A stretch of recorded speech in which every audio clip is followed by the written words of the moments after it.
Things to go through and look at on your computer after you've been a victim of a scam. Save this one for later because you're going to want to take notes on this one. It is going to be a long one, so be comfortable.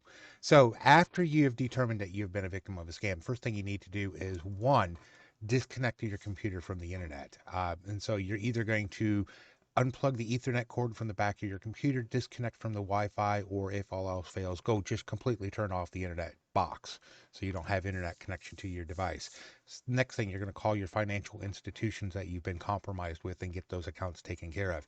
If it was a bank account, they will probably close your account. Just to be aware, now you get a whole new checking account and it's a whole big mess. If it's a credit card, they'll cancel your credit card and reissue it. You'll be without a card for 4 to 7 days. Anyways, what you're going to do once you're disconnected from the internet and you've taken care of the bank issue, if you see the remote program is still running, in this case, I opened up Ultraviewer so you could see it. You do right click and you just close it. That will terminate that program running at the moment, but it is still running in the background. So I need you to be aware of this. The next thing you're going to do is right click anywhere in the toolbar and you're going to open up Task Manager. And you're going to look at all the programs that are running on your computer, and this is going to send you down a rabbit hole, just to be aware. But what you're looking for is anything that's related to the offending connecting software. In this case, if I go down, I will see Ultraviewer is still running in the background. Right click, end task. That will terminate that. Now that program is completely turned off all the way. You're not connected to the internet, so that's good. So that breaks that connection. Next thing you're going to do is you're going to look at your startup and make sure it is not listed in here as an automatic startup when you start your computer again. If it is, you just do right click and disable. So that's that. That's the simple stuff. Now we're going to get into a little bit of the harder stuff, and this is a place that a lot of people fail to look at.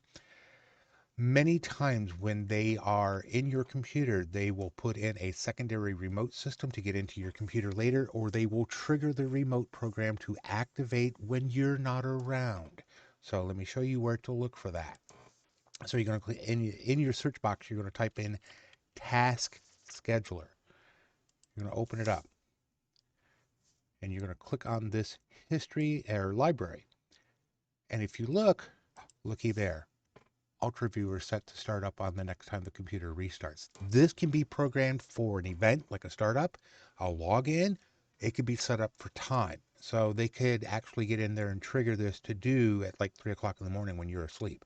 And with Ultraviewer, you can put in a password for unattended access and it would just, boom, there it is. And you would have no clue. If you see that, right click and you want to disable it first so it stops it, and then you're going to right click again and delete it. That takes it out of there. So that's important because, and you'll look in here, you'll see other things that you're not quite sure of.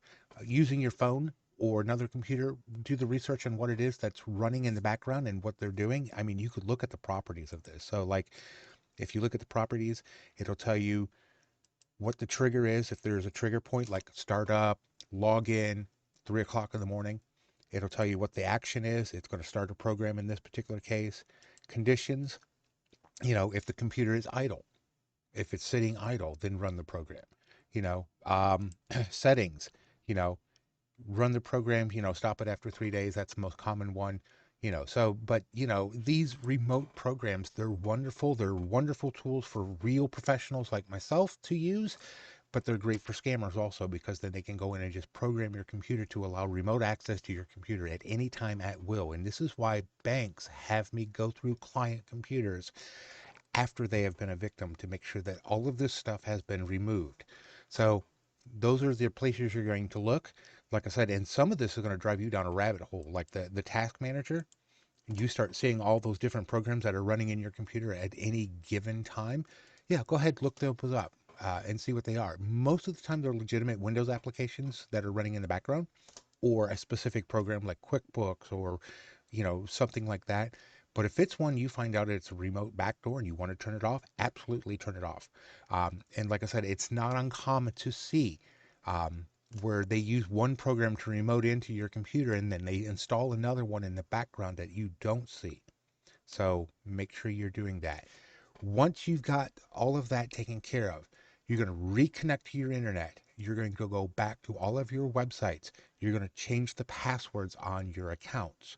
And you're going to turn on two-step authentication for all of your accounts. The reason why you're going to do this now is if you change that password and they clone your phone number because they've got your phone number, um, they can clone your phone and they can have that text message sent to them to access your account if they know the password. If you change the password, then they can't get into the secondary login, which is your two-step authentication. Make sure you change the password on all of your critical websites and turn on two-step authentication on all of your websites, whether they be a text message, authenticator applications, whatever. That's what you need to do. So it's a long drawn out process, and if you've had to close your bank account and reissue, that process is a nightmare, but it's a necessary step because ACH bank transfers do not have protections like credit cards do. So yeah, so hopefully you caught it before, because no one should ever ask you to sign into your bank account when they're remotely connected to you. I don't do it because there's no reason for me to do it. You know, I might have you log into one of your other sites to make sure that that part is working, but I don't need into your bank account. I don't need to look at it. I don't need into your Amazon. I don't need into your eBay. I might have you log into your Facebook to make sure Facebook is working, but if you can get into one, most times you can get into the other.